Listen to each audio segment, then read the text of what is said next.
सभी व्यूअर्स को मेरा नमस्कार। Chapter 9 rational number 7th class math. तो पहले इस टॉपिक को समझें। What are natural numbers. Natural numbers होते हैं जैसे हमारी काउंटिंग चलती है 1 2 3 4 5 6 7 so on, these are also infinite, इसको नेचुरल नंबर कहते हैं। होल नंबर जैसे 0 1 2 3 4 5, अब 0 इंक्लूड हो गया तो ये बन गए होल नंबर्स। इसके बाद आते हैं इंटीजर्स। इंटीजर्स होते हैं जिनमें नेगेटिव नंबर साथ में हो, -6 -4 -3 -2 -1 0 1 2 3। इंटीजर्स में नेगेटिव नंबर भी आ गए, 0 भी आ गया और नेचुरल नंबर भी आ गए, तो ये बन गए इंटीजर्स। इसके बाद बारी आती है फ्रैक्शंस की। फ्रैक्शंस जहाँ रैशनल नंबर्स कह लो, आम ਆਪਾਂ ਇਹਨਾਂ ਨੂੰ ਰੈਸ਼ਨਲ ਨੰਬਰ ਹੀ ਕਹਿੰਦੇ ਆ। ਰੈਸ਼ਨਲ ਨੰਬਰ ਜਿਨ੍ਹਾਂ ਨੂੰ a/b ਦੀ ਫਾਰਮ ਦੇ ਵਿੱਚ ਰਿਪਰੈਜ਼ੈਂਟ ਕੀਤਾ ਜਾਂਦਾ। a and b belongs to z but b not equal to 0 are called rational numbers. और डेफिनेशन रैशनल नंबर्स की, इसको क्यू से रिप्रेजेंट करते हैं, a/b, A B belongs to Z. कहने का मतलब A B are integers but B not equal to 0, 0 नहीं होना चाहिए डिनोमिनेटर में। जैसे 3/4 -2/7 1/8 7/1 are so on are rational numbers. कहने का मतलब भी हर नंबर रैशनल नंबर के तौर पर हम रिप्रेजेंट कर सकते हैं। जैसे -6 है, that is also represented as a rational number. कैसे लिख सकते हैं हम? -6/1। Exercise 9.1, write 2 equivalent rational numbers in the following. जो इक्वलेंट रैशनल नंबर्स होते हैं वो इस रैशनल नंबर के इक्वल ही होते हैं। कहने का मतलब इसको डिनोमिनेटर जैसे 4/5 है, इसका इक्वलेंट मैंने रैशनल नंबर लिखना है, तो इसको 2 से न्यूमरेटर से 2 से डिनोमिनेटर से मल्टीप्लाई कर दूँ तो ये बन गया 8/10। तो काट दूँ तो 8/10 आ गया, that is equivalent rational number. इसका मतलब 4/5 के इनफाइनाइट रैशनल नंबर लिखे जा सकते हैं। लो देखा, हमने तो 2 ही लिखने हैं। 4/5 मैंने 2 से न्यूमरेटर को 2 से डिनोमिनेटर को मल्टीप्लाई कर दे, ये बन गया 8/10। अब 3 से कर देते हैं तो ये बन गया 12/15। तो उसने 2 ही पूछे इसलिए 2 इक्वलेंट रैशनल नंबर्स लिख दिए। इनको काटोगे तो वापस यहीं पहुंच जाओगे, तभी इनको इक्वलेंट कहते हैं। कहने का मतलब ये इसके इक्वल ही हैं। Equivalent rational numbers 4/5 and 8/10। 4/5 are 8/10 and 12/15। ऐसे -5/9 के भी लिख सकते हैं। इसके इनफाइनाइट रैशनल नंबर लिख जाए। 3 से मल्टीप्लाई किया हमने, 4 5 6 7 8 9 जिससे मर्जी मल्टीप्लाई कर दो, पर करना न्यूमरेटर डिनोमिनेटर को दोनों को ही है। ऐसे इनफाइनाइट रैशनल नंबर लिख सकते हैं। ऐसे -5/9 के भी equivalent rational number, infinite equivalent rational number लिख सकते हैं। जहाँ बात इक्वलेंट की मैं कर रहा हूँ, इक्वलेंट रैशनल नंबर्स की। तो इससे पहले हम 2 से न्यूमरेटर को 2 से डिनोमिनेटर को मल्टीप्लाई कर दे, ये ज़रा सिंपल है। -10/18 बन गया। इसको 3 से न्यूमरेटर को 3 से डिनोमिनेटर से मल्टीप्लाई करते तो ये बन गया -15/27। ये 2 इक्वलेंट रैशनल नंबर्स आ गए किसके? -5/9 के। Equivalent rational numbers of -5/9 are -10/18 and -15/27। ऐसे ही -3/-11, इसको 2 से न्यूमरेटर 2 से डिनोमिनेटर को मल्टीप्लाई कर दो, ये आ गया 6/-22। फिर 3 से न्यूमरेटर और डिनोमिनेटर को मल्टीप्लाई कर दो तो ये बन गया 9/-33। The equivalent rational numbers of 3/-11 are 6/-22 and 9/-33। Question number 2, find the standard form of the following rational numbers. तो स्टैंडर्ड फॉर्म क्या होती है, लो देखें। जैसे 35/49 है, इसको आप काट दो, मैक्सिमम काट देना जितना काटा जाए। लो जब मैंने 7 के टेबल से काट दिया, 7 5 जा 35, 7 7 जा 49, तो 5/7 आंसर आ गया। ये स्टैंडर्ड फॉर्म में आ गया। अब आगे नहीं काट सकते इसको। ऐसे ही -42/56 को काट दो। पहले आप छोटे टेबल से भी काट सकते हो, जैसे आपको रखे ठीक लगे। जैसे मैंने 2 से पहले काटा, फिर इसको मैंने 7 से काट दिया। 7 3 जा 21, 7 4 जा 28 जा गया -3/4।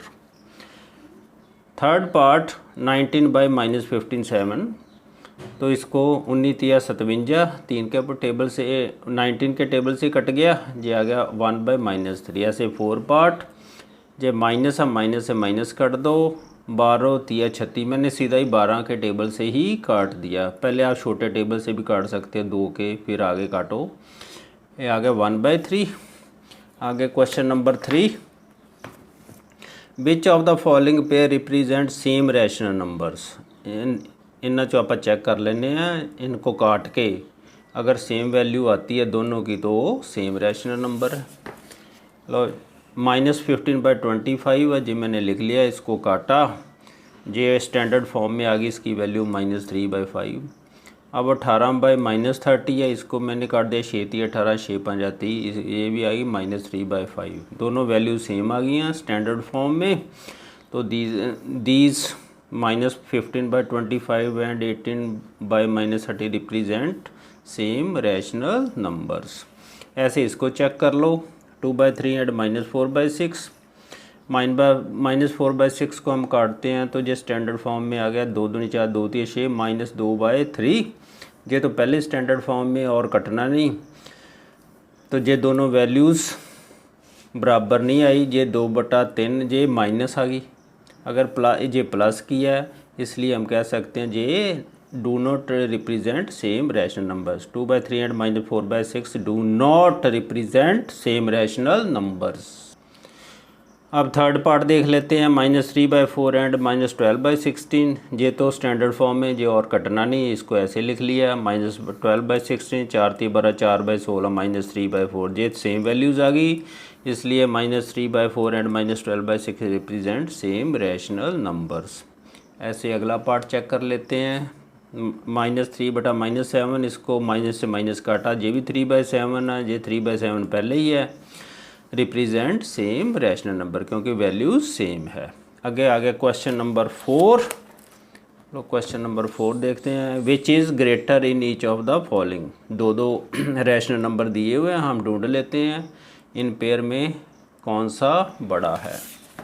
लो पहले 3/7 है तो 4/5 है, एलसीएम ऑफ 7 एंड 5 पहले ले लो, तो ये कितना गया 35।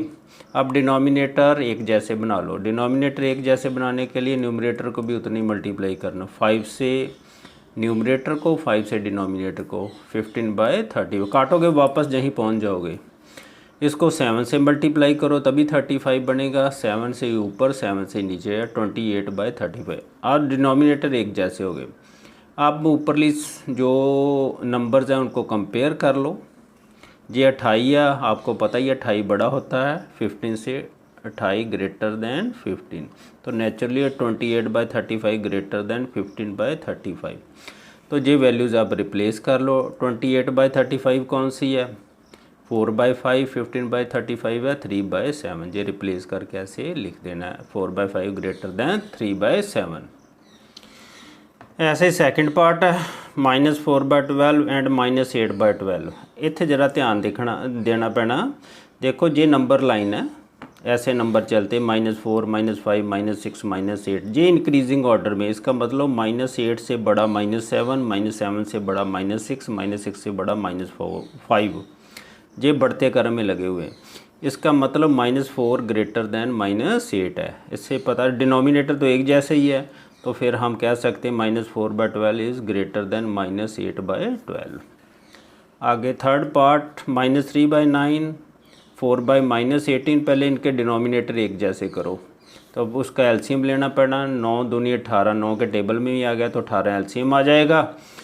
अब इसके डिनोमिनेटर 18 बना लो, 2 से न्यूमरेटर और डिनोमिनेटर को मल्टीप्लाई करके, ये बन गया -6/18। तो 4/-18 इसकी वैल्यू तो आ गई -4/18। माइनस ऊपर लगा लो, बीच लगा लो, चाहे जितने मर्जी लगा लो, कोई फ़र्क नहीं पड़ता। कहने का मतलब -4/18 लिख लो, चाहे -4/18 लिख लो, चाहे 4/-18 लिख लो, इससे कोई फ़र्क नहीं पड़ता। अब इनमें से बड़ा कौन है वो भी ऐसे ही चेक कर सकते हैं। -4 ग्रेटर दैन -6, ये बाद में आ रहा है ना, इधर ये बढ़ते क्रम में है, तो -4 is greater than -6। Therefore denominator तो एक जैसा ही है, तो हम कह सकते हैं 4/-18 ग्रेटर दैन -3/9। पहले तो हमने डिनोमिनेटर एक जैसे करके ग्रेटर दैन का निशान पाया, कंपैरिजन किया, फिर ये वैल्यू ज़रूर रिप्लेस कर लेनी है, क्योंकि फिर ही आंसर हम कंपेयर तो इनमें कर रहे हैं ना, इसको रिप्लेस ये करना ज़रूरी है। 4/-18 ग्रेटर दैन -6/18 किसके इक्वल है, ये वैल्यू -3/9 के, इसलिए वैल्यू रिप्लेस कर दी। आगे फोर्थ पार्ट 2 ए मिक्स्ड फ्रैक्शन, -2 से 3/5 -3 सही 5/8।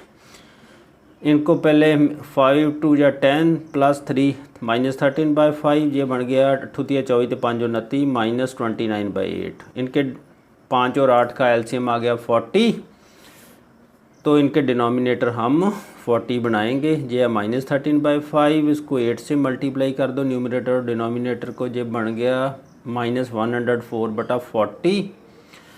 तो ये -29/8 है, इसको 5 से न्यूमरेटर और डिनोमिनेटर को मल्टीप्लाई कर दो, ये बन गया -45/40। अब कंपैरिजन करना आसान है, -104 ग्रेटर दैन -145, तो डिनोमिनेटर एक जैसे ही है, इसका मतलब -104/40 ग्रेटर दैन -145/40। अब वैल्यू रिप्लेस कर दो, इसकी वैल्यू है -104/40 की वैल्यू -13/5 है, इसकी वैल्यू हैगी -29/8, और -13/5 किसके, -2 से 3/5, और -29/8 किसके बराबर है, -3 सही 5/8। तो ये आंसर आ गया।